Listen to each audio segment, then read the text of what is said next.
ಕುರ್ಚಿ ಕದನದಲ್ಲಿ ಸಿಎಂ ಆಪ್ತರ ಹೊಸ ಲೆಕ್ಕಾಚಾರ ಶುರುವಾಗಿದೆಯಾ ಅನ್ನುವಂಥ ಪ್ರಶ್ನೆ ಎದ್ದಿದೆ. ಸಿಎಂ ಆಪ್ತ 34 ಶಾಸಕರ ಫಾರಿನ್ ಟೂರ್. ಈ ಫಾರಿನ್ ಟೂರ್ ಅಧ್ಯಯನಕ್ಕೋ ಪ್ರವಾಸಕ್ಕೋ ಮತ್ತೇನು ಅನ್ನುವಂಥ ಪ್ರಶ್ನೆ. ಅಧ್ಯಯನಕ್ಕಂತೂ ಹೋಗ್ತಾರೆ. ಇವರು ಅಧ್ಯಯನ ಮಾಡಿ ಇಲ್ಲಿ ಬಂದು ಕಡ್ದು ದಬಾಕೋದು ಅಷ್ಟರಲ್ಲೇ ಇದೆ. ಆದರೆ ಪ್ರವಾಸಕ್ಕೆ ಒಟ್ಟಿಗೆ ಇಷ್ಟಿಷ್ಟು ಜನ ಹೋಗ್ತಾ ಇರುವಂಥದ್ದು ಸಹಜವಾಗಿ ಇರುವಂಥ ಕುತೂಹಲ. ಶಕ್ತಿ ಪ್ರದರ್ಶನಕ್ಕೆ ಮುಂದಾಯ್ತಾ ಸಿಎಂ ಬಣ.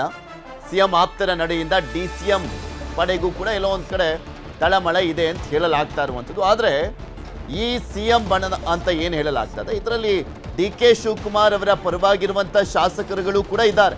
ಆದರೆ ಬಹುತೇಕ ಶಾಸಕರು ಸಿಎಂ ಬಣದಲ್ಲಿ ಗುರ್ಸ್ಕೊಂಡಂಥವ್ರು ಅಂತ. DCM DK ಶಿವಕುಮಾರ್ ಅವರ ಬಣಕ್ಕೆ ಇದೊಂದು ರೀತಿಯಾಗಿ ಪ್ರತ್ಯಾಸ್ತ್ರ ಆಗುತ್ತಾ.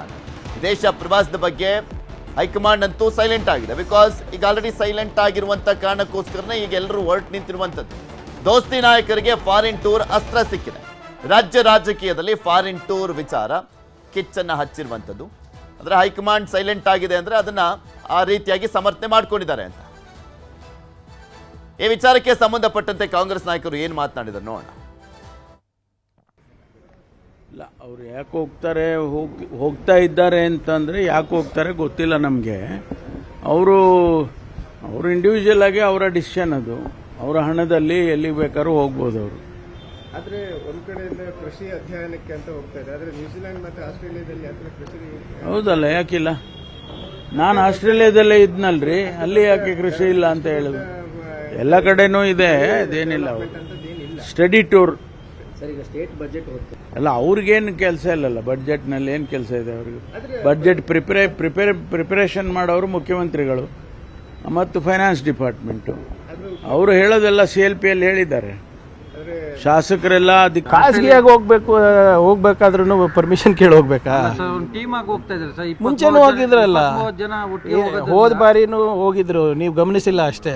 ಹೋದ ವರ್ಷನೂ ಹೋಗಿದ್ರಲ್ಲ, ಅದಕ್ಕಿಂತ ಹಿಂದೆನೂ ಹೋಗಿದ್ರಲ್ಲ. ಅದು ಬಜೆಟ್ ಅಧಿವೇಶನ ಸಂದರ್ಭದಲ್ಲಿ ಅಗತ್ಯ ಇತ್ತ ಅಂತ ಸರ್? ಇಲ್ಲ, ಅವರಿಗೆ ಬಜೆಟಿಗೆ ಏನು ಸಂಬಂಧ ಇವ್ರೆ? ಯಾರ್ಯಾರು ಏನೇನೋ ಅವ್ರ ಕ್ಷೇತ್ರಕ್ಕೆ ಕೇಳಬೇಕು, ಮುಖ್ಯಮಂತ್ರಿಗಳ ಹತ್ರ ಹೋಗಿ ಕೇಳ್ಕೊಂಡಿರ್ತಾರೆ. ಈಗ ಪ್ರವಾಸ ಮಾಡಬಾರ್ದು ಅಂತ ಏನಾದರೂ ಇದೆಯಾ ಹೇಳಿ? ಅಥವಾ is it illegal, is it unconstitutional?